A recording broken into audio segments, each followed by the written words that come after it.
Football wouldn't be football without the noise.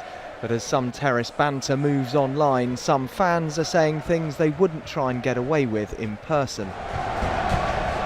Today the CPS is warning that they're watching social media, and abuse aimed at players or fans on the internet will be punished in the real world.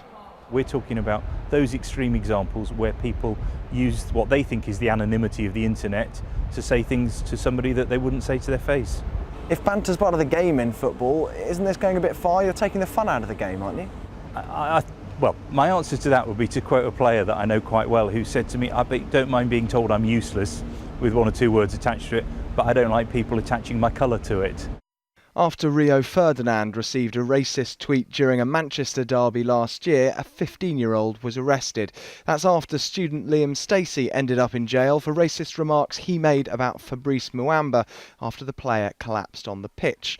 And online racism aimed at Adebayo Akinfenwa earlier this year landed a 25-year-old man in court.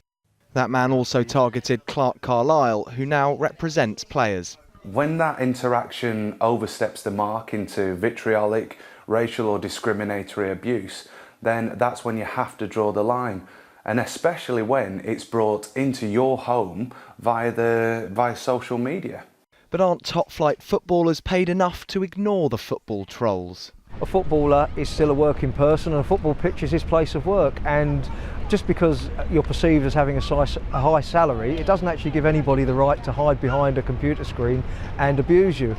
At least one player is sceptical though. A sarcastic Joey Barton has tweeted, "So if a fan abuses a player on social media, they get banned from games. Won't be difficult to police that." The new guidelines also clamp down on homophobic chants and on terrace pyrotechnics. Fans who are convicted will get 3-year banning orders, so those who overstep the mark this year won't be going to the World Cup in 2014. Dominic Reynolds, 5 News.